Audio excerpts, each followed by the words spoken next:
Hello, and welcome to Dark Hearts with Stacy Lee. I'm so glad you're here. With housing being so expensive, it's becoming more and more common for people to rent rooms instead of an entire house or an apartment. It's a good solution for those that live on their own and can't afford an entire house to themselves, but there's always someone ready and willing to take advantage of anyone who doesn't have much income or is struggling to get by. When a Houston woman needed a single room and was offered an affordable place to live in a house with other tenants, she thought she'd found the perfect solution.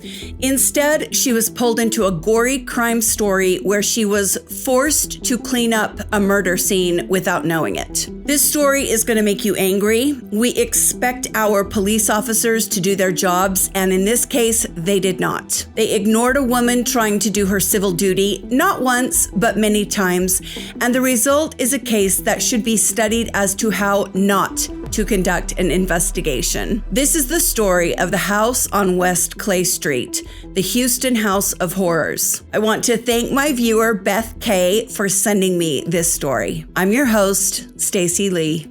Let's begin.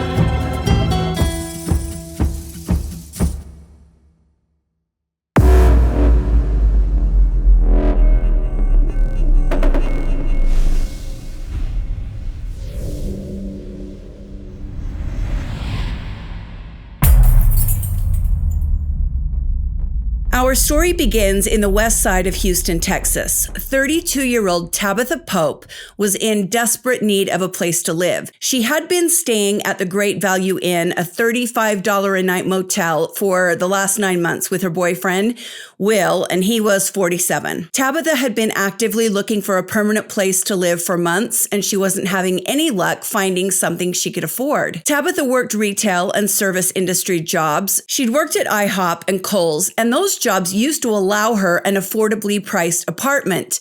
But in 2016, that all changed. Tabitha had been living in the town of Katy, and she was really struggling to get by. In 2019, Tabitha met Will, and they began living together in Rosenberg, which helped with the rent.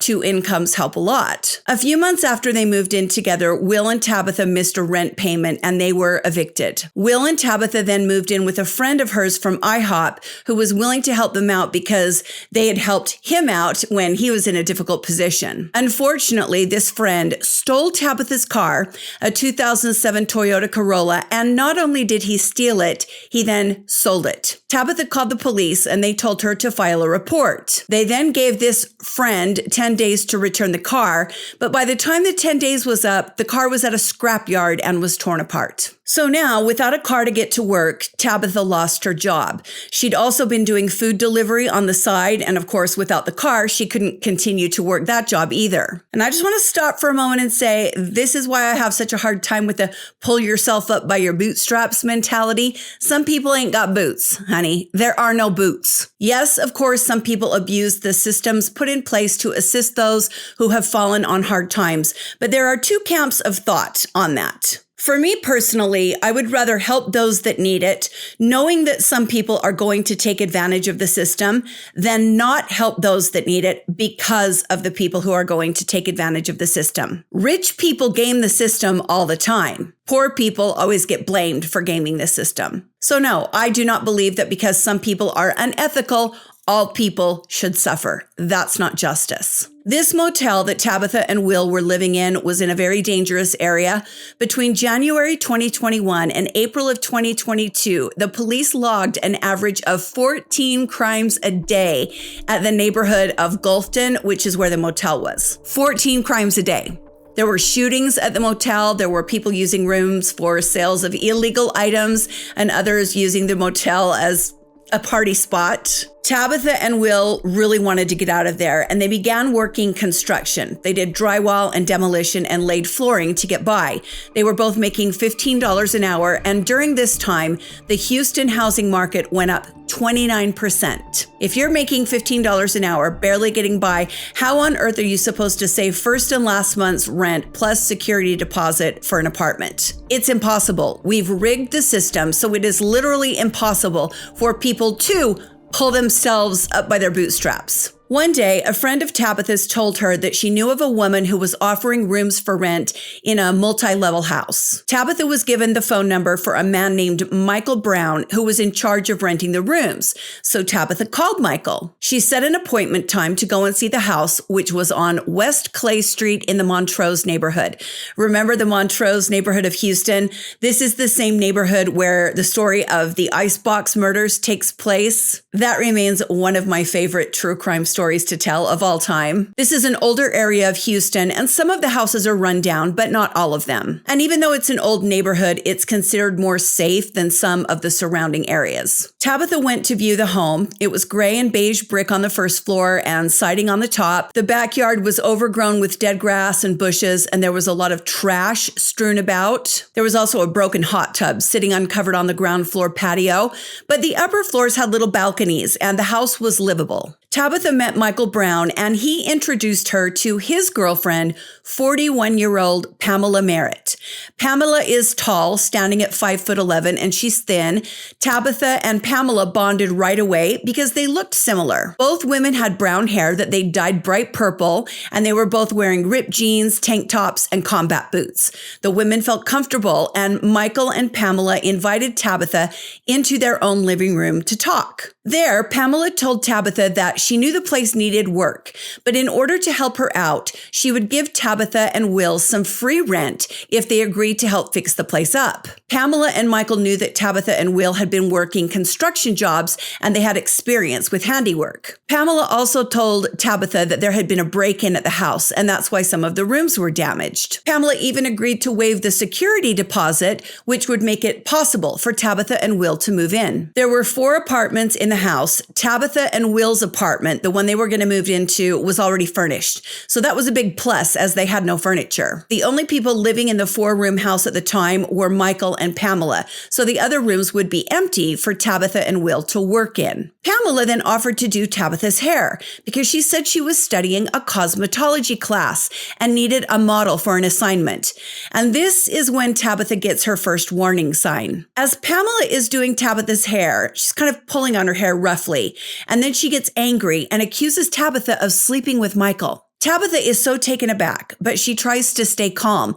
She assures Pamela that she is mistaken, and after a few minutes, Pamela kind of snapped out of it and regained her composure. She apologized and asked Tabitha if she would go for a walk with her. I don't want to state anything untrue here, but I think there is a good possibility there were some drugs involved that made Pamela kind of unstable. So the 2 women walk around the block several times, and Pamela assures Tabitha that she's a good person, but some women just can't be trusted. I'm sorry, what? You're worried about your man, lady. Blame your man if you can't trust him. The next day, Tabitha and Will arrive at the house to begin moving in and doing some cleanup.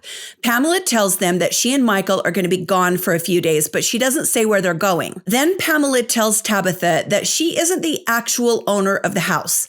The owner is a man named Colin who lived on the 3rd floor, but she said months ago he'd up and left and she didn't know where he was. This didn't really bother Tabitha because she thought, well, Pamela obviously has the right to act as the landlord because she's living in the building and renting to new tenants. After getting settled for a few days, Tabitha decides to start doing more cleanup in order to hold up their end of the bargain for the cheaper rent. She gets dressed and takes some cleaning supplies and garbage bags up the stairs to begin cleaning out the garbage and debris on the 2nd floor of the house.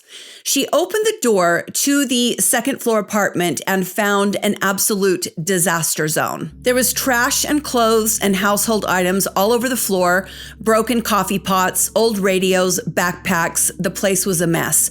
But there was something much more concerning than the mess. There was a terrible odor emanating from the apartment.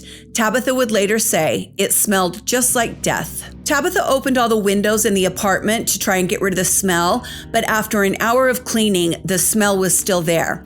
She started working in the kitchen, and there, on the tile floor, were 2 large plastic storage bins. In the bottom of each of the bins was a few inches of rusty red liquid. It looked like blood and it smelled horrible. Next to the 2 containers was a rectangular stain on the floor. It was a crusty dark red that was the same shape as the bins, like a 3rd bin had been sitting there and had been removed. Tabitha carefully dragged the 2 bins out onto the 2nd floor balcony with the contents sloshing around inside. And then Tabitha remembered Pamela telling her that the power had gone out a couple of weeks earlier and the meat in the refrigerator had gone bad. So she assumed that the spoiled meat had been placed in the bins and then thrown out, but the liquid remained. Pamela had already covered her bases with this story. Tabitha begins to mop the stain on the floor, and as she did, she thought about Colin, the man Pamela said owned the house and had taken off months earlier, and she thought to herself, why would this man leave his own house? And then she thought, what if these belongings in here are his? Because she was throwing them away. Pamela told Tabitha that Colin lived on the 3rd floor. She was cleaning the 2nd floor apartment, but she couldn't help thinking to herself, am I doing something wrong here? Will came home from his construction job later that evening. Tabitha took him upstairs and showed him the bins.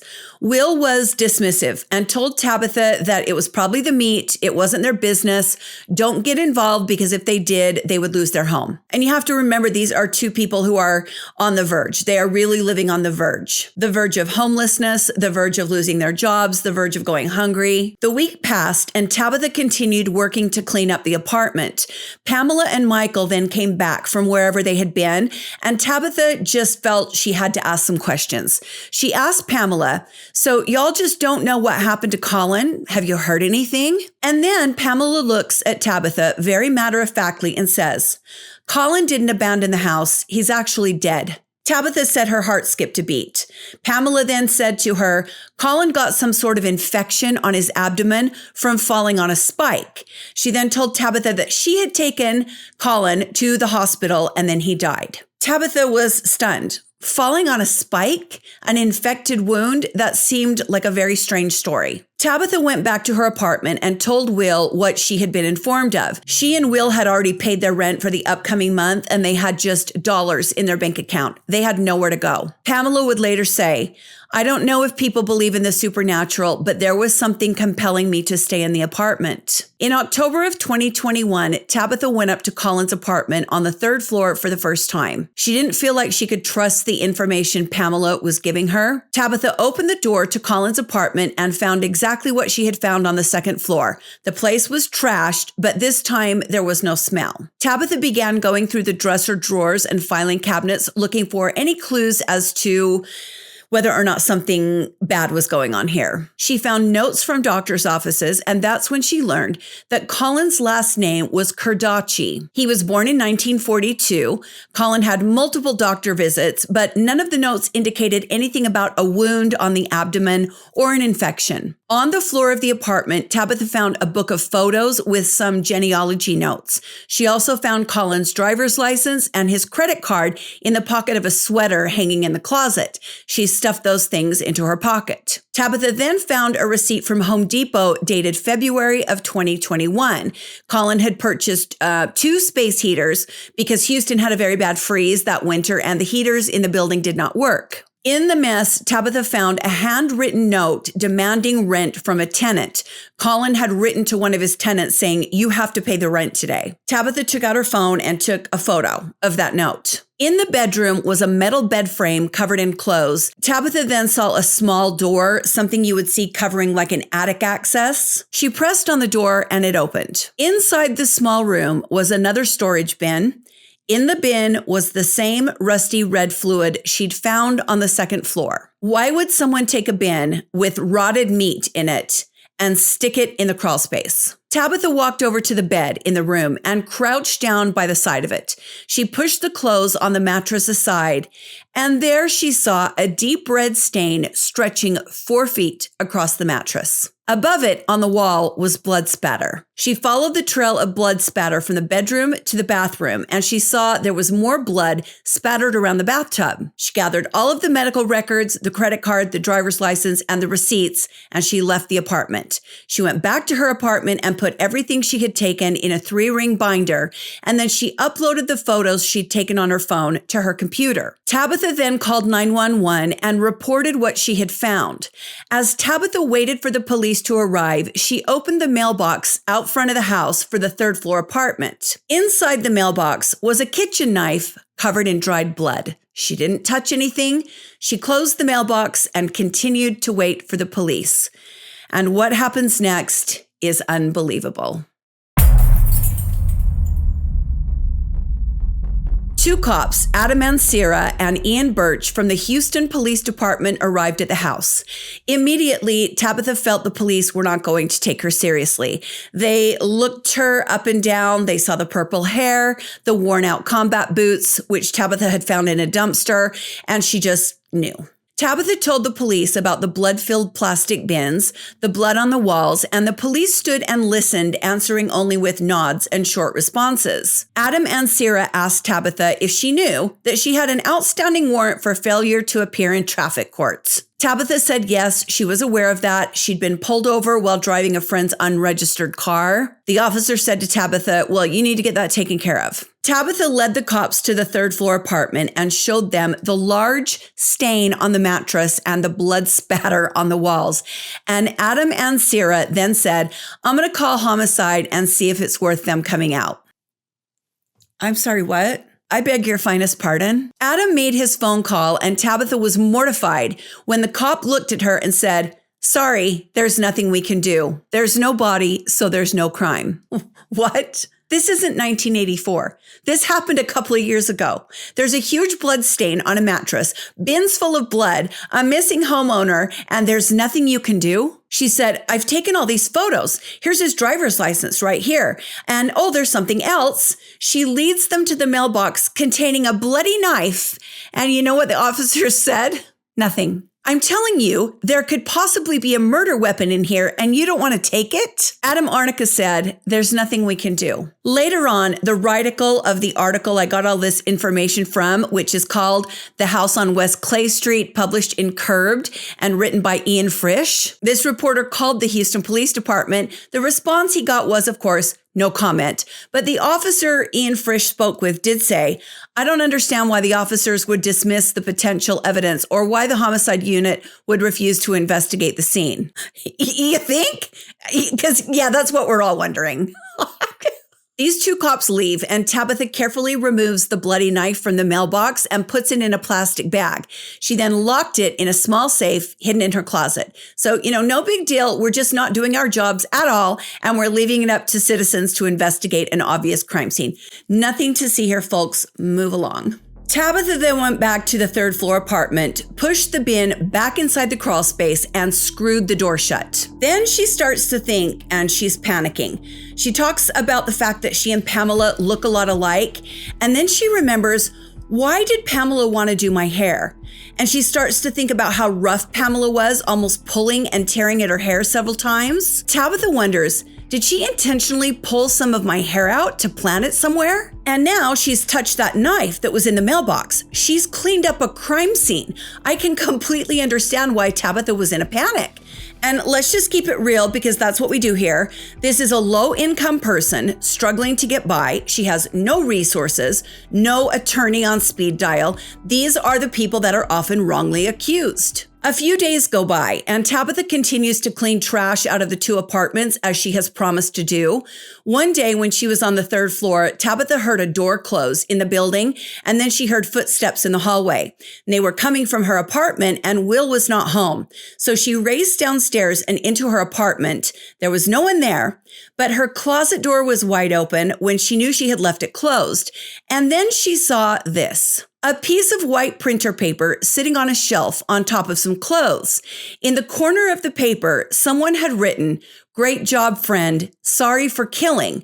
And then with a red crayon, a large X and a large O. Tabitha went to the bedroom window, which she always kept locked, and saw that it was unlocked. She didn't know what to do. She'd called the police. She'd done what she thought was right. And now she was probably in danger. She was broke. She had no one to turn to. I feel so sorry that she was put through this. Tabitha didn't even have a car anymore because she'd been robbed of it. She was in a terrible position. Tabitha's parents lived hours away from her. She had no way to get to them, but she couldn't stop thinking about Colin. He had a family and he had friends and he was a human being that no one seemed to care about where he was. No one had come for him when he died. No one came to take his things or clean up his house. There's blood all over the mattress, all over the apartment. Tabitha was also scared because Will was an occasional heroin user for more than a decade. He'd gotten addicted to pain pills when he injured his back working for the railroad, and Tabitha's mother knew this. And Tabitha knew that even if she did want to move back home, Will would not be welcome there. Also, the foreman at the job the couple worked for gave both Tabitha and Will's paychecks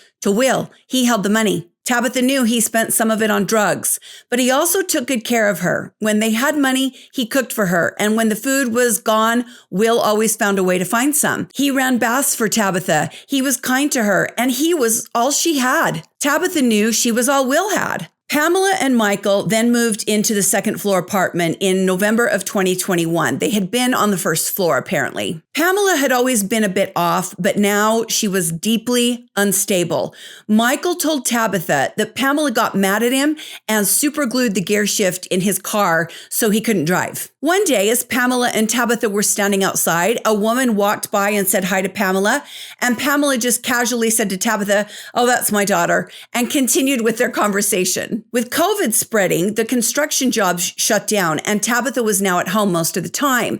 She began spending more time with Pamela, and when she did, she tried to get information about Colin. Pamela told Tabitha that she was from Midland and that her husband was killed in a motorcycle accident. The one thing Pamela never ever mentioned again was cosmetology school. Then, one day Pamela informed Tabitha that the house had gone into foreclosure, but with Colin dead, the process would be very slow, and she told her, "We're going to be able to stay in the house for months to come." 2 days later, Pamela offered Tabitha a ride to the grocery store, and as they drove together, Pamela started talking about a dead dog that had crawled under the stairs outside the house and died. Pamela asked Tabitha, "Do you want to see it?" When they got home, Tabitha followed Pamela through the overgrown yard.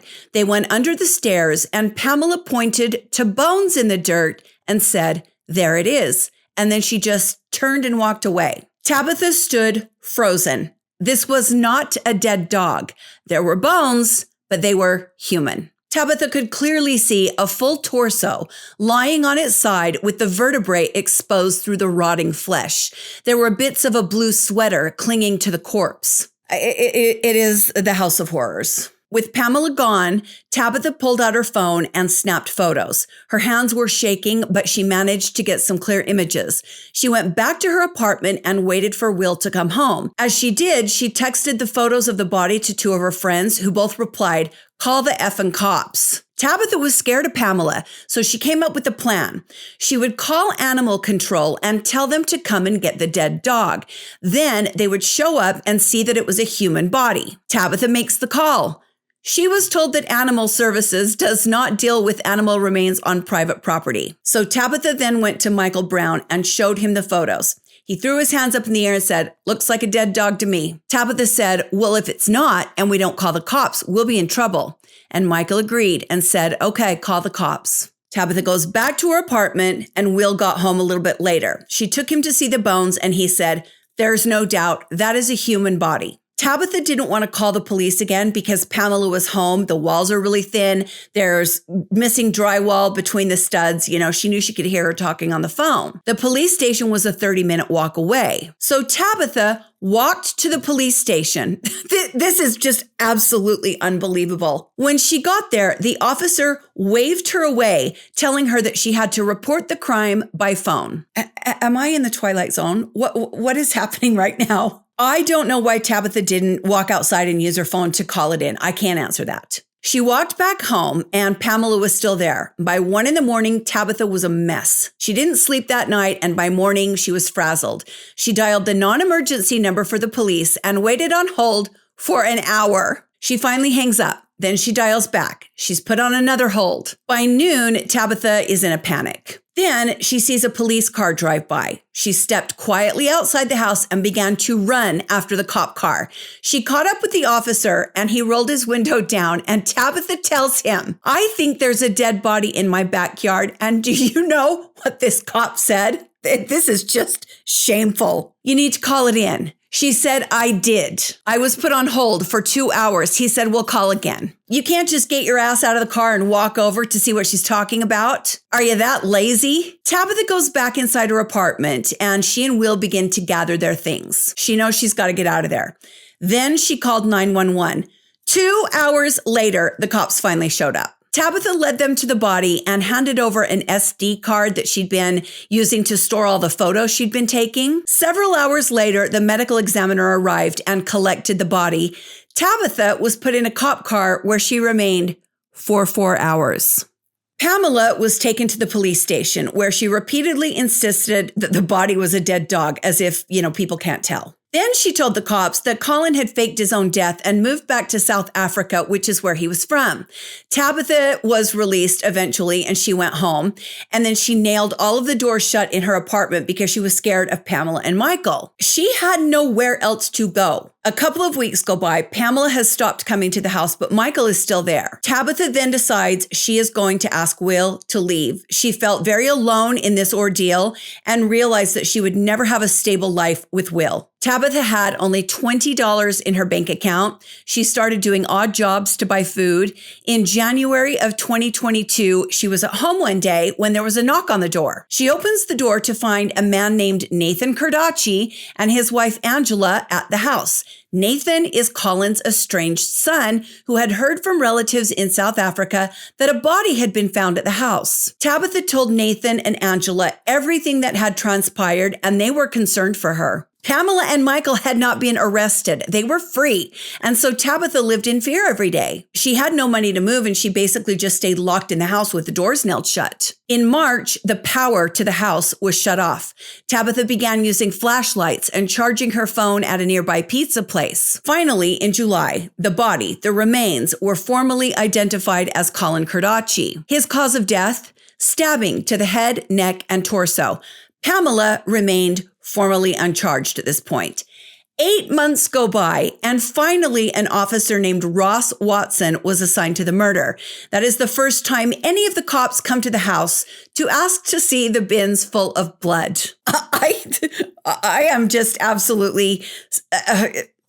Ross Watson goes up to the third floor room and he takes a sample from the wretched blood that's in the bins. Finally, a warrant was put out for Pamela Merritt, but the cops couldn't find her. It took them a year to locate her. She was finally arrested in August of 2023. Her bond was set at $500,000. I looked and cannot find any update regarding this trial. Pamela had her first hearing in November of 2023 when she was formally charged with murder. It does not appear that she has gone to trial. I will keep you updated when she finally does. I want to give Tabitha all the credit for what she did. She went above and beyond her civic duty and her moral duty in the face of terrible police response and dereliction of duty. I certainly hope this story has shined a light on things that need to be done differently in the Houston Police Department. I feel so sorry for Tabitha and of course for Colin and for his family members, and I hope that they are healing. As for Tabitha, she is saving money to buy a tiny house or an RV and go somewhere far, far away from the house on West Clay Street.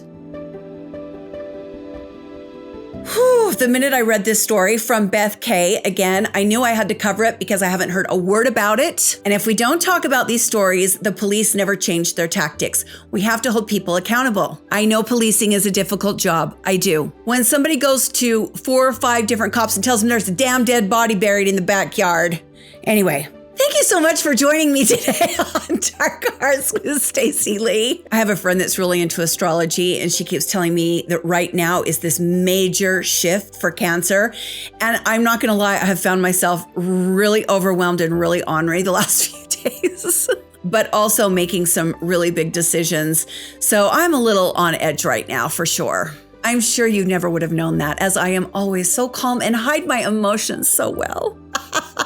Listen to my podcasts if you would. I've got two. This one's called Dining with Death. This is the current podcast, Dark Hearts with Stacy Lee. They're both on Apple, Spotify, and Amazon, and I would love it if you would leave me a review. A special thank you to my patrons. Your support means the world to me. And as always, you can watch this short video on my channel if you would like to donate to our fundraiser for police departments that have cold case DNA in storage that's never been tested. We are not anti-cop here. We all should be anti-bad cop.